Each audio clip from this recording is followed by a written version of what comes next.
Hello tout le monde, je suis ravie de vous retrouver pour cette nouvelle vidéo. C'est un petit peu la suite de la saga. Comme vous savez, dans la dernière vidéo, j'ai retracé le fait qu'on m'avait contacté pour faire un super workshop et qu'au final, on avait été mis en concurrence avec d'autres créateurs et j'avais malheureusement passé commande assez rapidement pour essayer d'avoir tout le matos pour pouvoir faire ce workshop. Et au final, j'ai commandé tout le matériel pour rien, car ils ne m'ont pas choisi. Et donc, je me suis retrouvée avec un déficit assez conséquent. Mais soit, dans la dernière vidéo, je vous ai clairement dit que j'avais fait toute une démarche un peu psychologique pour comprendre pourquoi j'en étais arrivée là et me dire aussi que aux prochaines collaborations, je vais un petit peu mieux réfléchir, un petit peu prendre mon temps pour savoir exactement ce qu'il en est par rapport aux collaborateurs. Et surtout, le plus important, d'abord attendre d'avoir le contrat avant de s'avancer. Parce que les oui, peut-être, c'est possible, ça a été envoyé au client, il a bien aimé la proposition, etc. Ça ne veut rien dire.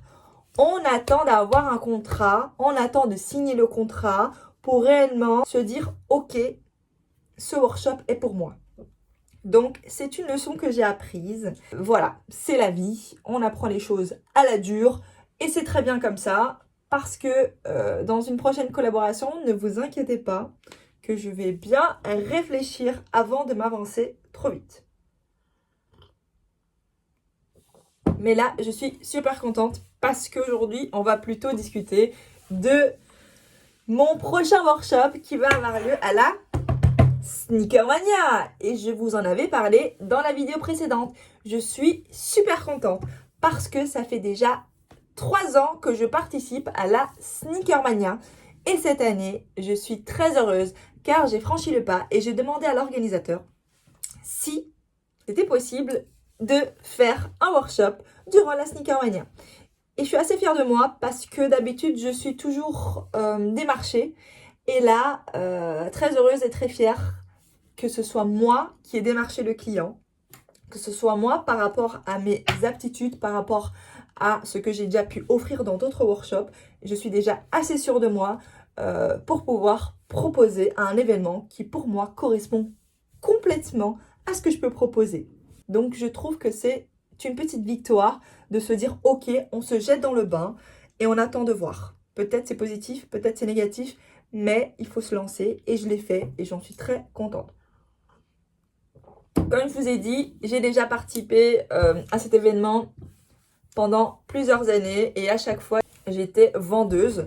Donc comme vous savez, Mucho Studio est un studio de création à partir de la technique de macramé. J'adore partager mon savoir, mais je crée aussi mes propres créations, que ce soit des accessoires comme des porte-téléphones, des porte-briquets, des porte-gourdes, des sacs.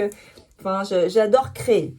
Et donc, à chaque fois, je prenais une table en tant que créatrice et je vendais mes créations durant la Sneakermania. Mais cette année, je vais aussi donner un workshop. Enfin, pas un, mais 2. Je vais avoir 2 plages horaires d'1 heure durant la journée, pendant laquelle je vais donner un workshop pour créer l'accessoire Mucho. J'ai eu un petit peu de mal à trouver le nom parce que précédemment, j'ai eu pas mal de créations signatures. Donc, quand j'ai travaillé avec Nike, j'ai créé la Mucho Flower. Quand j'ai travaillé avec Courir, j'ai créé la Mucho Anse. Et là, maintenant, c'est l'accessoire Mucho. Car ça va être une création qui pourra être utilisée de différentes manières. Que ce soit pour accessoiriser une paire de chaussures, accessoiriser un sac, accessoiriser ce qu'on veut. Et ce qui est cool, c'est que cette année, j'ai envie de proposer une création, mais aussi de proposer qu'on puisse accessoiriser cette création en macramé. Donc, je suis dans une démarche où je suis en train de faire un truc hyper cool. C'est que j'ai trouvé cette corde trop belle. Et je suis en train de créer, les gars. Regardez la mignonnerie. Oh, plein de petits nœuds comme ça. Ah, mais c'est trop chou. Et qu'on pourra venir, en fait, greffer contre une création d'un accessoire mucho. Donc voilà. Et là, donc, je suis vraiment dans une démarche où je suis en train de finaliser la création que je vais proposer durant ce workshop. Et aussi, là, aujourd'hui, je dois absolument commencer à faire le fascicule. Parce que les gars, la nouvelle pour ce workshop, c'est que ça sera à Anvers. Donc, je vais donner un workshop dans une ville où on parle le néerlandais et l'anglais. Donc, voilà. Je dois créer un fascicule en néerlandais, en anglais.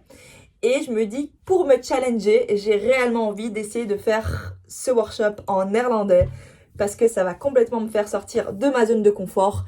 Et c'est ce qu'on aime. Donc aujourd'hui, il faut que j'aboutisse, que j'aille au bout de la création d'exemples pour ce workshop. Et aussi que je commence et que, on croise les doigts, j'arrive à finaliser aujourd'hui le fascicule pour que les participants puissent suivre petit à petit comment réaliser l'accessoire mucho. Je pense que je vous ai tout dit. Donc là maintenant, je suis vraiment dans une vibe où je vais essayer plein de choses. Parce que en soi, la création en macramé, elle peut être assez rapidement comprise et rapidement fait parce qu'en soi, c'est un workshop qui va durer 1 heure. Donc il faut quand même que ce soit rapidement apprise et faite sur le tas.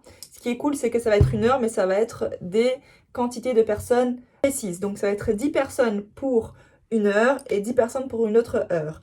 Donc c'est cool parce que comme ça, c'est beaucoup plus simple que pour le tout venant. Parce que le tout venant, il faut réexpliquer constamment les choses. Alors que quand c'est des groupes, c'est beaucoup plus simple parce qu'on attend que toutes les personnes soient là. Et on explique pas à pas pour tout le monde en même temps. Donc c'est 10 fois plus simple et surtout 10 fois moins fatigant. Je peux vous dire, parce que la dernière fois, quand j'ai travaillé avec Courir, c'était incroyable. C'était du tout venant et franchement, c'était waouh. C'était vraiment fou parce qu'il y avait beaucoup de gens. Et à chaque fois qu'il y avait une personne qui partait, une autre prenait la place. Donc ça ne s'arrêtait jamais. Et en fait, ça s'est arrêté à partir du moment où je n'avais plus de petits accessoires de mousqueton comme ça. Parce qu'en soi, sans ces accessoires-là, le workshop ne pouvait pas continuer. Donc à partir du moment où j'avais plus des petits accessoires pour pouvoir venir faire les bouts des créations, là, ça a un peu ralenti. Mais c'était un rythme un petit peu effréné, quoi. C'était incroyable. Mais c'était génial.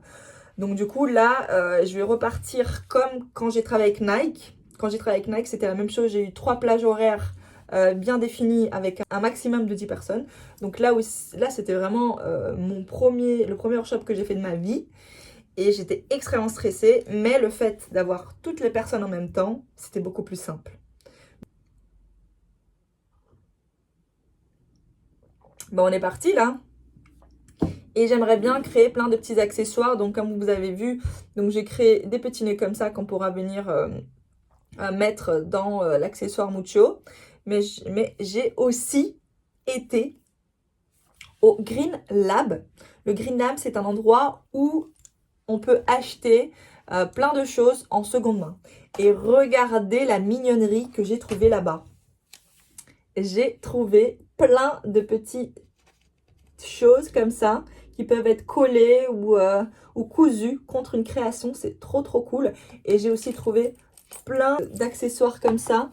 Donc en soi, je vais laisser le choix en fait aux participants de soit prendre ceci comme accessoire de base ou plutôt prendre un petit mousqueton comme ça avec un accessoire de porte-clés comme ceci.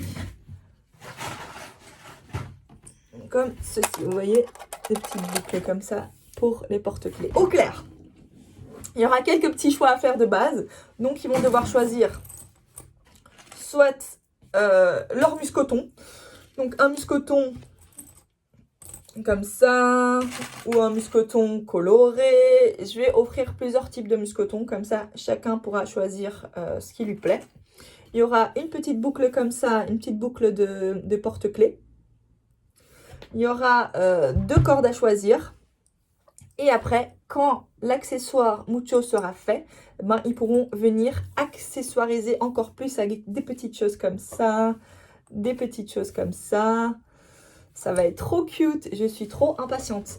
Donc à voir si je vais réussir à intégrer ça dans l'accessoire mucho. Parce que je pense que c'est vraiment le petit truc un peu quali qui va venir donner un petit souffle, un petit punch, un petit truc supplémentaire à l'accessoire.